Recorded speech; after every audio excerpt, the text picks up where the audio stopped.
শিক্ষার্থীরা, তোমরা যারা বার্ষিক পরীক্ষায় সর্বোচ্চ ভালো ফলাফল পেতে চাও, তোমরা আমাদের এই আর্য পাঠশালা চ্যানেলটি সাবস্ক্রাইব করে রাখো। এই চ্যানেলে তোমরা তোমাদের বার্ষিক পরীক্ষার আগের রাতে সকল বিষয়ের গুরুত্বপূর্ণ সাজেশন পেয়ে যাবে। আসসালামু আলাইকুম প্রিয় শিক্ষার্থীরা, আর্য পাঠশালার নতুন একটি ক্লাসে তোমাদের সবাইকে স্বাগতম। আজকে আমি তোমাদের সাথে আলোচনা করব তোমাদের নবম শ্রেণীর জীবন ও জীবিকা বইয়ের রচনামূলক প্রশ্ন অর্থাৎ দৃশ্যপট নির্ভর রচনামূলক যে প্রশ্নগুলো রয়েছে সেগুলোর বেস্ট সাজেশন নিয়ে। আর এই প্রশ্নগুলো তোমাদের বার্ষিক পরীক্ষার জন্য বেশ গুরুত্বপূর্ণ।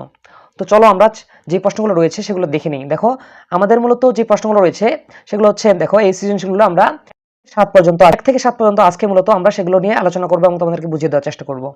তো আজকের এই 7টি সৃজনশীল তোমাদের বার্ষিক পরীক্ষার জন্য বেশ গুরুত্বপূর্ণ। চলো আমরা এগুলা একটির প্রশ্নগুলো দেখবো, তারপরে এগুলার উত্তর দেখার চেষ্টা করবো। তো দেখো, আমি তোমাদের সাথে আলোচনা করতেছিলাম বার্ষিক পরীক্ষা 2024 নবম শ্রেণীর জীবন ও জীবিকা বইয়ের সাজেশন নিয়ে। যেগুলো এখানে সৃজনশীল দেখানো হবে তোমাদের, বা নির্ভর দৃশ্যপট নির্ভর যেগুলো প্রশ্ন দেখানো হবে সেগুলো তোমাদের বার্ষিক পরীক্ষার জন্য বেশ গুরুত্বপূর্ণ। দেখো, তোমাদের 1 নম্বর যে প্রশ্নটি দেওয়া আছে, দেখো দেওয়া রয়েছে, জনাব আবেদ একজন ক্ষুদ্র ব্যবসায়ী। তিনি বঙ্গবাজার পাইকারি মার্কেট থেকে 500 টাকা দরে 100 পিস গেঞ্জি কিনলেন। পণ্যগুলো দোকানে নিয়ে আসতে তার 300 টাকা পরিবহন ভাড়া এবং 200 টাকা ক্রয় শুল্ক এবং 300 টাকা বিমা খরচ এবং 200 টাকা কুলি খরচ হয়। জনাব আবেদ আলীর দোকান ভাড়া বাবদ 1200 টাকা এবং কর্মচারীর যে বেতন বাবদ প্রায় 1600 টাকা, বিদ্যুৎ বিল প্রায় 1500 টাকা এবং বিজ্ঞাপন বাবদ প্রায় 2000 টাকা খরচ করেন। এবং ক নম্বর প্রশ্ন বলা হয়েছে যে জনাব আবেদ আলীর একক প্রতি দ্রব্যমূল্য কতটুকু ক্রয় করেছিল সেটা আমাদের বের করতে বলা হয়েছিল। খ নম্বর বলা হয়েছে, উল্লিখিত তথ্যের ভিত্তিতে প্রত্যাশিত মুনাফা মোট ব্যয়ের 10% হারে একক প্রতি বিক্রয় মূল্য কত বের করতে বলা হয়েছে। তাহলে দেখো উত্তরটা আমি লিখবো যে, দেখো দৃশ্যপট তথ্যের ভিত্তিতে জনাব আবেদ আলীর একক প্রতি মূল্য নির্ণয় করা হলো। দেখো বিবরণী এবং টাকা এবং এখানে টাকার পরিমাণ। তো দেখো, গেঞ্জির ক্রয় মূল্য, গেঞ্জি প্রায় কিনেছে 100টা, আর একটার ক্রয় মূল্য হচ্ছে 500টা। তাহলে 100 সাথে 500 গুণ করলে কত, 50,000 টাকা। এবং ক্রয় পরিবহন বাবদ 300 টাকা। তারপর হচ্ছে ক্রয় শুল্ক দেওয়া আছে, বিমা দেওয়া আছে 300, কুলি খরচ দেওয়া আছে 200। তো আমরা যদি সবগুলো যোগ করি, এগুলো যোগ করলে আসবে প্রায় 1000 টাকা। তাহলে যদি 50,000 থেকে 50,000, এখানে যদি 1000 যদি যোগ করে দিই, এটা আসবে 51,000 টাকা। তাহলে এখন দেখো, তাহলে মোট যে ক্রয় সংক্রান্ত ব্যয় এটা আসছে মোট 51,000 টাকা। তাহলে প্রতি গেঞ্জির একক ক্রয় মূল্য হবে কত? এই আমাদের যে 51,000 টাকা আসলো, এটাকে আমরা যতগুলা গেঞ্জি ক্রয় করছি তত ভাগ করব। তাহলে 51,000-কে আমরা যদি 100 দ্বারা ডিভাইড করি, তাহলে প্রতি গেঞ্জির দাম চলে আসবে, এটা হচ্ছে 510 টাকা। তাহলে প্রত্যেকটা গেঞ্জি কত টাকা ক্রয় করছিল? 550 টাকা ক্রয় করেছিল। আশা করি তোমরা বুঝতে পেরেছো। চলো এবার আমরা খ নম্বর প্রশ্ন দেখে নিই। দেখো, খ নম্বর প্রশ্ন বলা হয়েছিল, জনাব যে আবেদ ব্যবসায়ের মোট বিক্রয় মূল্য কত সেটি নিরূপণ করতে বলা হয়েছিল। তো সেম ভাবে বিবরণী, টাকা এবং টাকার পরিমাণ বের করেছি। তাহলে মোট ক্রয় সংক্রান্ত ব্যয় ছিল 51,000 টাকা, আমরা বের করেছিলাম। এখন যোগ পক্ষান্তর সময়সূচি বা খরচসূচির উপর ভিত্তি করে দোকান ভাড়া, কর্মচারী বেতন এবং আবার বিদ্যুৎ বিল, আবার বিজ্ঞাপন ব্যয়, এগুলোর জন্য মোট খরচ হয়েছিল কত? 6,300 টাকা। এখন টোটাল যদি আমরা বের করি মোট ব্যয়, তাহলে মোট ব্যয় যদি আমরা বের করি, এটা আসবে তোমার 57,300 টাকা। এবং যোগ প্রত্যাশিত মুনাফা ছিল কত পার্সেন্ট? 10%। তাহলে আমরা যদি এই যে 57,300 যদি 10% মুনাফা করি, সেটি আসবে প্রায় 5,730 টাকা। এখন এখানে ছিল 57,300 আর এখানে আছে 5,730, যোগ করলে এটা আসবে 63,030 এত টাকা। তাহলে আমাদের বলা হয়েছিল যে একক প্রতি বিক্রয় মূল্য কত, একক প্রতি কতগুলো বিক্রয় করছিল। তাহলে 63,030-কে আমরা গেঞ্জির সংখ্যা কতগুলো ছিল? 100টি, এত দ্বারা ভাগ করলে এটা আসবে 630.3 টাকা। তাহলে দেখো, ও ক্রয় করছিল কত? 510 টাকায়, এবং ওটা যদি 10% হারে বৃদ্ধিতে বিক্রি করে, সেটা আসবে প্রায় প্রত্যেকটার মূল্য আসবে কত? 630 টাকা। অনেক টাকা লাভ, তাই না? চলো এবার আমরা 2 নম্বর সৃজনশীল দেখে নিই। আরিফ স্কুলে ক্যারিয়ার বিষয়ক একটি সেমিনারের আয়োজন করা হবে। উক্ত সেমিনারের যে প্রত্যেক পেশাতেই মৌলিক যেসব দক্ষতা রয়েছে বা প্রয়োজন তা নিয়ে আলোচনা করা হবে।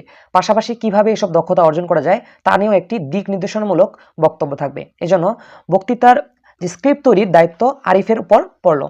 ক নম্বর বলা হয়েছে, দৃশ্যপট এর আরিফ পেশায় যেসব মৌলিক দক্ষতা ও গুণাবলী সম্পর্কে ধারণা প্রদান করতে পারে তার ব্যাখ্যা করো। খ নম্বর হচ্ছে, দৃশ্যপটে নির্দেশিত মৌলিক দক্ষতাগুলো অর্জনের ধাপসমূহ বর্ণনা করো। তো ক নম্বর উত্তর আমরা লিখব যে, পেশার মৌলিক দক্ষতা বলতে ব্যক্তির নিজস্ব কিছু যোগ্যতা বা অভিজ্ঞতাকে বোঝায়। দৃশ্যপটের আরিফ বিদ্যালয়ের ক্যারিয়ার বিষয়ক সেমিনারের বক্তৃতা প্রদান করবে। সে পেশার ক্ষেত্রে মৌলিক দক্ষতা ও গুণাবলী সম্পর্কে যেসব ধারণা প্রদান করতে পারে সেগুলো ব্যাখ্যা করা হলো। দেখো, আমরা ব্যাখ্যাটা দিচ্ছি ভাবে যে কোনো পেশায় একজন ব্যক্তির সূক্ষ্ম চিন্তা দক্ষতার প্রয়োজন। এতে করে সে পেশাগত জীবনে বিভিন্ন বিষয়ে গভীরভাবে চিন্তা করতে পারে। প্রত্যাশিত এবং পদ্ধতিতে সমস্যা সমাধানের দক্ষতাও পেশাগত জীবনে থাকা প্রয়োজন। আবার যে কোনো পেশার সফল হতে সৃজনশীলতা প্রয়োজন। এছাড়াও কর্মক্ষেত্রে চাপ মোকাবেলা এবং সত্যতা ও ইতিবাচক দৃষ্টিভঙ্গি প্রয়োজন, এতে কর্মদক্ষতা বৃদ্ধি পায়। সর্বোপরি যে কোনো পেশার আত্মবিশ্বাস ও আত্মসচেতনতা থাকা প্রয়োজন। সুতরাং আরেক পেশার ক্ষেত্রে উক্ত দক্ষতা ও গুণাবলী সম্পর্কে বক্তব্য রাখতে পারে। এই ছিল আমাদের ক নাম্বার প্রশ্নের উত্তর। চলো আমরা খ নাম্বার প্রশ্নে দেখে নিই। দেখো, খ নাম্বার হচ্ছে দৃশ্যপটে আরেক পেশার ক্ষেত্রে মৌলিক দক্ষতা ও গুণাবলী অর্জন সম্পর্কে বক্তব্য রাখবে। সে এসব মৌলিক গুণাবলী অর্জনের উপায় সম্পর্কে যেসব নির্দেশনা দিতে পারে তা নিচে বর্ণনা করা হলো। দেখো, 1 নম্বর হচ্ছে সূক্ষ্ম চিন্তার দক্ষতা। পেশাগত জীবনে বিভিন্ন সমস্যার অস্থির, হতাশ এবং বিচলিত না হয়ে শান্তভাবে ঘটনার খুঁটিনাটি ভালোভাবে বুঝতে হবে। সমস্যা সমাধান, সমস্যা সংশ্লিষ্ট সবকিছু বিচক্ষণতার সাথে দেখতে হবে এবং নির্ভরযোগ্য উৎস থেকে তথ্য সংগ্রহ করে তার বিশ্লেষণের মাধ্যমে সাবধান করতে হবে। 3 নম্বর হচ্ছে সৃজনশীলতা ও উদ্ভাবনী চিন্তন দক্ষতা। কোনো কিছু নতুনভাবে প্রকাশ করা বা নতুন আইডিয়া দেওয়া ইত্যাদি অনুশীলনের মাধ্যমে এই দক্ষতার বাস্তবায়ন বা উন্নয়ন করা যায়। তো এই ছিল আমাদের 2 নম্বর প্রশ্নের সমাধান। চলো এবার 3 নম্বর যে প্রশ্নটি রয়েছে সেটি নিয়ে আলোচনা করি। রায়হানের বাবা একজনের কাছ থেকে জমি ক্রয় করতে যাচ্ছেন, ভালো কথা, কিন্তু তিনি বিক্রেতার প্রকৃত মালিকানার বিষয়ে সন্দেহ বোধ করছেন। আবার রায়হান তার বাবাকে জমি ক্রয়ের পর দ্রুত দলিল করে জমি রেজিস্ট্রি করে নিতে বলল। ক নম্বর বলা হচ্ছে রায়হানের বাবার সন্দেহ দূরীকরণে কি করতে পারে তা তুমি মনে করো, তা ব্যাখ্যা করতে বলা হয়েছে। খ নম্বর বলা হয়েছে যে রায়হান কেন তার বাবাকে জমির দলিল করে রেজিস্ট্রেট করে নিতে বলল, কারণ সহ ব্যাখ্যা করতে বলা হয়েছে। তাহলে দেখো, এর উত্তরটা আমি লিখবো যে কয়ের উত্তর হচ্ছে জমি বিক্রয়ের পূর্ব শর্ত হলো জমির প্রকৃত মালিক হওয়া। রায়হানের বাবা বিক্রেতার প্রকৃত মালিকানা যাচাই করতে নিচের বিষয়গুলো বিবেচনা করতে পারেন বা বিবেচনা রাখতে পারেন। তো কি কি বিবেচনা রাখতে পারে দেখো একটু। জমির বিক্রেতা উত্তরাধিকার সূত্রে জমিটি পেয়ে থাকলে সর্বশেষে জরিপের খতিয়ানে বা নামজারির যে খতিয়ান আছে তার নাম আছে কিনা সেটি দেখতে হবে, তা খতিয়ে দেখতে হবে। অনেক সময় সর্বশেষ বা নামজারি খতিয়ানে বিক্রেতার নাম নাও থাকতে পারে, সেক্ষেত্রে বিক্রেতার যার কাছে থেকে উত্তরাধিকারী সূত্রে জমিটি পেয়েছে তার দলিল দেখতে হবে। তবে পিতা বা পরিবার থেকে পেলে পারিবারিক যে বন্টননামা হবে সেটি দেখতে হবে, অথবা মূল মালিকের সঙ্গে বিক্রেতার রক্তের সম্পর্ক এবং প্রাপ্য সত্ত্বের অংশ নিশ্চিত করতে হবে। আবার বিক্রেতার কাছ থেকে দলিল, খতিয়ান, খাজনা রসিদ, মাঠ পর্চা প্রভৃতি কপি সংগ্রহ করতে পারে। উক্ত দলিলগুলো নিয়ে সাব রেজিস্ট্রি অফিসে এবং ইউনিয়ন ভূমি অফিসে গিয়ে প্রকৃত মালিকের তথ্য যাচাই করা যায়। উল্লেখিত বিষয়ের যে কোনো পদ্ধতি অবলম্বন করে রায়হানের বাবা জমি বিক্রেতার কাছে প্রকৃত মালিকানা যাচাই করতে পারেন।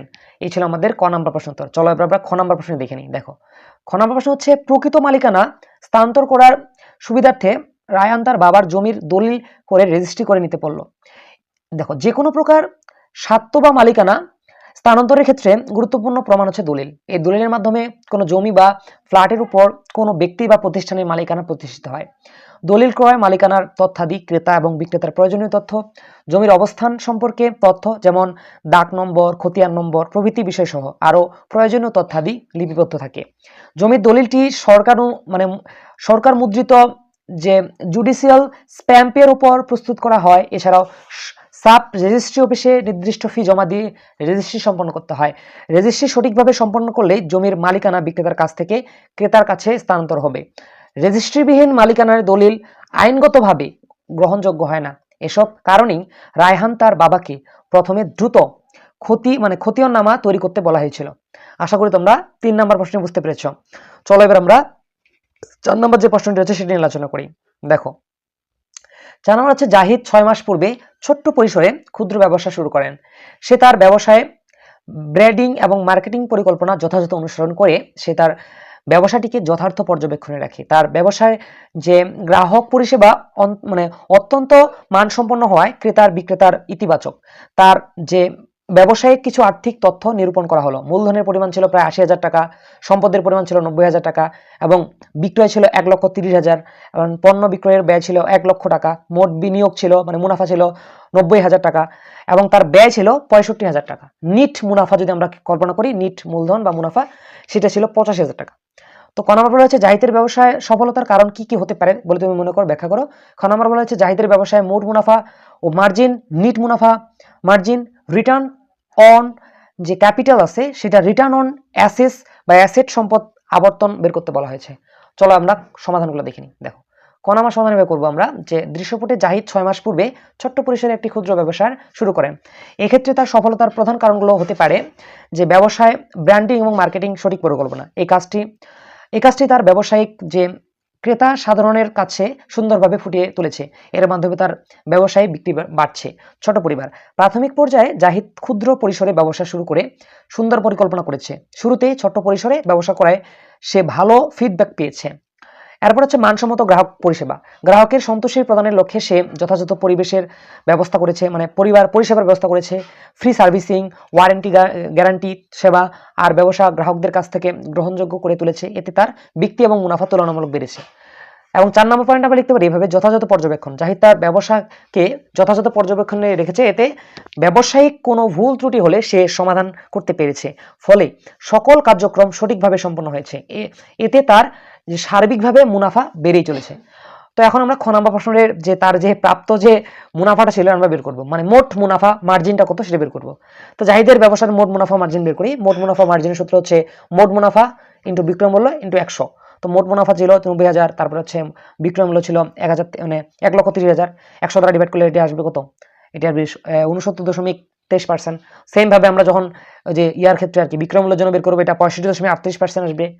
তারপরে এটা যদি আমরা বের করি নিট মুনাফা বা রিটার্ন অন যে ক্যাপিটাল ছিল ওটার ক্ষেত্রে আমরা 106.25%। তারপর হচ্ছে রিটার্ন অন অ্যাসেটের ক্ষেত্রে আমরা পাবো 94.44%। এগুলা মূলত পাবো কি তার মোট মার্জিনের পরিমাণ, বুঝছেন?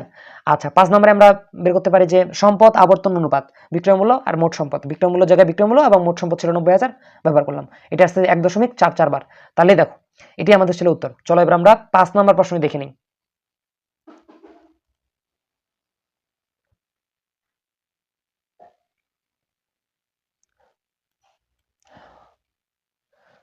তো আজকের এই পর্বে আমি তোমাদের সাথে ক থেকে মানে 1 থেকে মোট 5টি গুরুত্বপূর্ণ সৃজনশীল অর্থাৎ দৃশ্যপট নির্ভর রচনামূলক প্রশ্ন নিয়ে আলোচনা করেছি।